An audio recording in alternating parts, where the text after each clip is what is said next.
بسم اللہ الرحمن الرحیم۔ السلام علیکم۔ حضرت فروغ رحمۃ اللہ علیہ تابعین میں سے ہیں۔ مسجد میں نماز ادا کرنے کے لیے آئے تو سنا کہ خطیب مسجد جادے ترکستان کے لیے لوگوں کو شوق دلا رہے ہیں، تو آپ بھی اٹھیں اور اپنے آپ کو پیش کر دیا۔ تیاری کے لیے گھر آئے بیوی امید سے تھی، کہنے لگیں میں اس حال میں ہوں اور آپ جا رہے ہیں، میں اکیلی ہوں، کیا بنے گا؟ فروغ کہنے لگے تو اور جو کچھ تیرے شکم میں ہے میں اللہ تعالیٰ کے سپرد کرتا ہوں۔ بیوی نے خوشی خوشی اللہ کی راہ میں نکلنے والے مسافر کو تیار کیا، گھوڑے پر زین رکھی، ذرا لا کر دی اور پھر انہیں محبت سے بھرپور لہجے میں الوداع کہا۔ فروغ چلے گئے اور پھر ان کا انتظار ہونے لگا۔ اس زمانے میں اسلامی فتوحات کا سلسلہ مسلسل جاری تھا۔ فروغ کو جنگی مہموں میں 27 برس گزر گئے۔ پیچھے ان کے ہاں اللہ پاک نے ایک خوبصورت فرزند سے ان کی بیوی کو نوازا۔ ماں نے اپنے بیٹے کا نام ربیہ رکھا۔ ربیہ جب کچھ بڑے ہوئے تو ان کی اچھے انداز سے تربیت کی اور پھر جب اس نے پڑھنا لکھنا سیکھا تو اسے قرآن و حدیث کی تعلیم دلانے کے لیے مدینہ طیبہ کے اچھے معلموں کے پاس بھیجا۔ ان کی تربیت پر ماں نے سارا مال صرف کر دیا۔ ربیہ خود بڑے ہونہار طالب علم ثابت ہوئے اور پڑھ لکھ کر خوب مقام پایا۔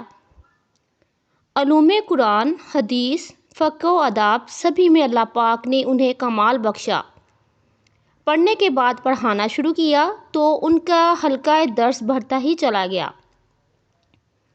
اور یہاں تک کہ مسجد نبوی میں باقاعدہ علوم دینیہ سے سیراب ہونے والے نوجوان طلبہ کے علاوہ بہت سی بڑی عمر کے لوگ بھی ان کے حلقہ تعلیم میں آتے تھے۔ مدینہ اور گرد و نواح میں ان کا علمی چرچا عام تھا۔ پھر ایک روز رات کی کچھ ساعتیں گزری تھی کہ ایک گھڑ سوار اپنے بوڑھے جسم پر تلوار سجائے، ہاتھ میں نیزہ تھامے اور مال غنیمت اپنے ساتھ گھوڑے پر لادے مدینہ منورہ میں داخل ہوا۔ سوچوں میں مگن تھا، سوچتا تھا کہ میرا گھر وہاں ہوگا یا نہیں، یا جانے کہاں ہوگا، میری بیوی زندہ ہوگی یا میرے جانے کے بعد میرے انتظار میں کسی اور دنیا میں جا بسی ہوگی۔ وہ امید سے تھی، اس کی ہاں اولاد کیا ہوئی اور اب کس حال میں ہوگی۔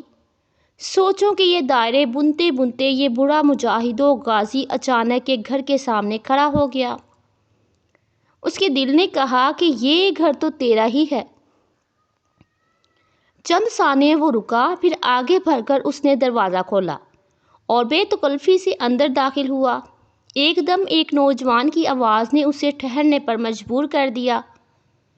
رات کی تاریکی میں تم میرے گھر میں بدن پر اسلحہ سجائے کیوں گھس آئے ہو؟ بوڑھے مجاہد کی بھاری آواز ابھری، مجھے میرے گھر میں روکنے والا کون ہو سکتا ہے؟ یہ تمہارا گھر نہیں ہے، یہ میرا گھر ہے جس میں تم گھس رہے ہو۔ یوں ان دونوں کی آوازیں بلند ہونے لگی اور ان کا جھگڑا بڑھنے لگا تو گھر میں سوئی نوجوان کی والدہ کی آنکھ کھلی۔ اس نے جھگڑے کی نوعیت معلوم کرنے کے لیے جب باہر جھانکا تو اسے بیٹے کے ساتھ اپنا شوہر نظر آیا، تو اس نے وہیں سے اپنے بیٹے کو آواز دے کر کہا، ربیہ سنو، یہ تمہارے والد ہیں، اپنے ابا کو مرحبا کہو۔ اور پھر آگے بڑھے اور اپنے شوہر فروغ کو مرحبا کہا اور پھر انہیں بتایا کہ یہ ربیہ ہے، تمہارا اپنا بیٹا جو تمہارے بعد پیدا ہوا تھا۔ اب تو منظر ہی بدل گیا ہے، دونوں باپ بیٹا باہم مل رہے تھے، ایک دوسرے کے ہاتھ اور پیشانی چوم رہے ہیں اور یہ ساری رات اسی طرح باتوں میں اور حال احوال لینے میں کٹ گئی۔ اسی اثنا میں فروغ نے پوچھا، وہ کثیر رقم جو میں تمہیں دے کر گیا تھا اس کا کیا ہوا؟ بیوی نے کہا، آپ اطمینان رکھیں، ساری رقم محفوظ ہے۔ اتنے میں فجر کی نماز کا وقت ہو گیا۔ فروغ اٹھے اور مسجد جانے سے پہلے ربیہ کو آواز دی، بیٹا نماز کو چلو۔ ربیہ کی ماں نے بتایا کہ ربیہ تو بہت پہلے مسجد چلے گئے ہیں۔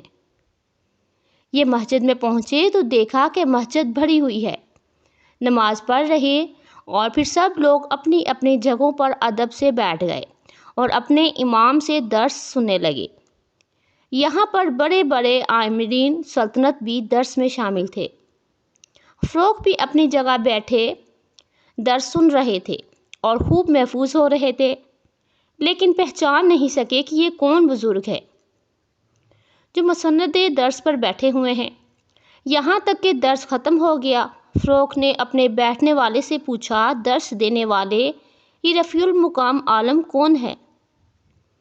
اس نے حیران ہو کر کہا، سارا مدینہ ان کو جانتا ہے، آپ ان کو نہیں پہچانتے؟ یہ ہمارے امام ربیعۃ الرائے ہے۔ ان کا اصل نام تو ربیعہ ہے، لیکن دین کی فقاہت میں اللہ پاک نے ان کو وہ مقام عطا فرمایا ہے کہ جہاں کسی کو کوئی علمی مشکل پیش آئے وہ ان سے پوچھتے ہیں، ان کی رائے کو اہمیت دی جاتی ہے۔ اسی وجہ سے لوگ انہیں ربیعہ کی بجائے ربیعۃ الرائے کہتے ہیں۔ فروغ نے کہا، لیکن تم نے مجھے ان کا نسب بن فلاں وغیرہ تو بتایا ہی نہیں۔ تو اس شخص نے کہا، ہاں سنو، یہ ہے فروغ کے بیٹے ربیعہ الرائے۔ یہ سنتے ہی فروغ کی آنکھوں سے آنسو چھلک اٹھے۔ وہ دوسرا شخص نہیں جانتا تھا کہ یہ آنسو کیوں بہہ پڑے۔ پھر جلدی سے فروغ گھر آئے اور خوشی میں پھولے اپنی زوجہ محترمہ سے کہنے لگے، میں نے آج تک اتنی عزت کسی کی نہیں دیکھی جس قدر ہمارے بیٹے ربیعہ کو اللہ پاک نے دی ہے۔ اللہ پاک کا لاکھ لاکھ شکر ہے جس نے ہمارے بیٹے کو اتنا بڑا مقام عطا فرمایا ہے۔